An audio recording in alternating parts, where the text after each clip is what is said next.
Hi, so it's been a little while since my last video, and today I want to talk about the new ruling that's coming in that people found guilty, convicted of a crime, will have to turn up to court for the sentencing to face the judge. Now, I understand why people want this to happen, particularly families of victims of a crime. I totally understand where they're coming from on this, and I want to look at both sides of this and then put it into the wider context. This is something that Keir Starmer has announced. Now, whether you're for or against Keir Starmer, I don't really care.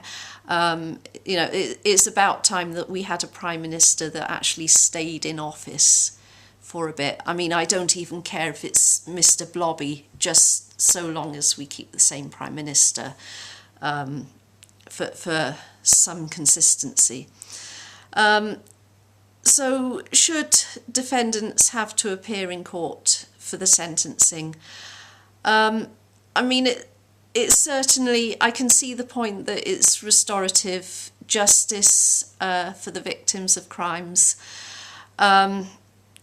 Whether it makes a difference, I mean, if the person had some remorse, they would turn up anyway. If they didn't, I mean, they could just go to court and make a nuisance of themselves or whatever. Does it cost any extra to make them physically turn up? Probably not, because they're physically required to turn up for the trial anyway. So it is kind of a bit of a small point. I mean, they've got to turn up for the trial, so that costs money if they're in remand, to take them to the court and make them be there for trial. And most of them don't have a problem with turning up for trial. Some of them do it via video link. So there's the cost aspect of it. I don't think it's honestly going to be that much extra.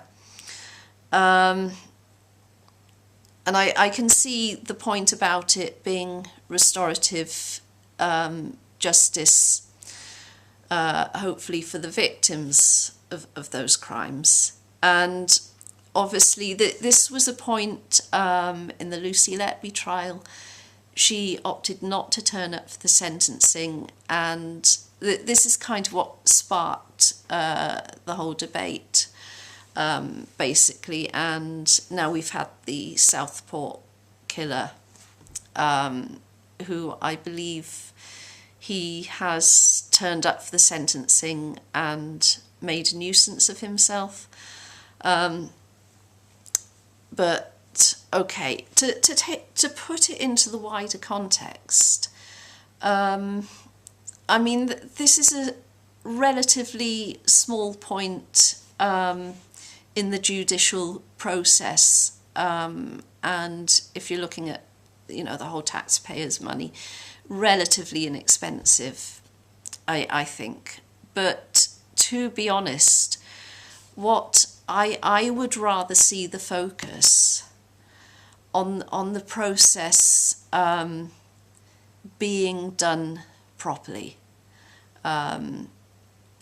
because yes, you want justice for the victims of crime, but I mean, we've had the post office trials, and that would have been at taxpayers' expense. So I mean, hundreds of people were dragged through the court, actually pleaded guilty to things they hadn't done, ended up in prison, some of them. That's at the taxpayers' expense, because the system allowed for innocent people to go through the process and end up being charged with found guilty of something they hadn't done.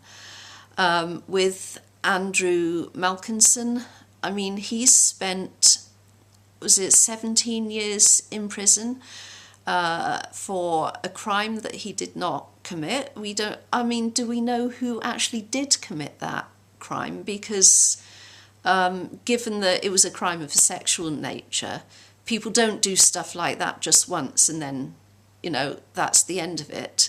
That's something, it tends to be a repeat offender. So someone has probably been out there for those 17 years, committing even more crimes. Now, when you're in prison, and if it turns out you've been wrongly convicted of a crime, you get released, you get compensation, but that compensation actually has to go towards paying for your bed and board, literally for the time you were in prison.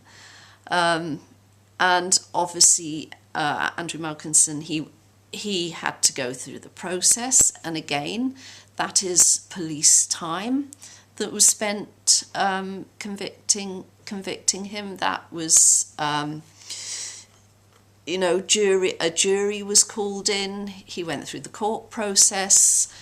Again, that is taxpayers' money. And again, with Lucy Letby, we know that so much was wrong about this trial. Information wasn't presented, or information was actually held back. So again, this was at the taxpayer's expense. She is in prison at the taxpayer's expense. So, I mean, it's all well and good saying that, you know, if people are convicted of a crime, they should have to turn up and face their sentences. But really, surely it's better that the focus is on making sure that the criminal and the legal process runs properly, so that, you know, people are convicted. You know, you can get the people convicted who should be convicted, because, you know, SA victims, it's really hard to get a conviction, and that person can be walking down the street looking at you. It's really hard to prove that. You know, so how about a system that, you know, really helps the victims of crime, and also that is robust enough to make sure that people do not fall through the cracks and end up being convicted when they're completely innocent.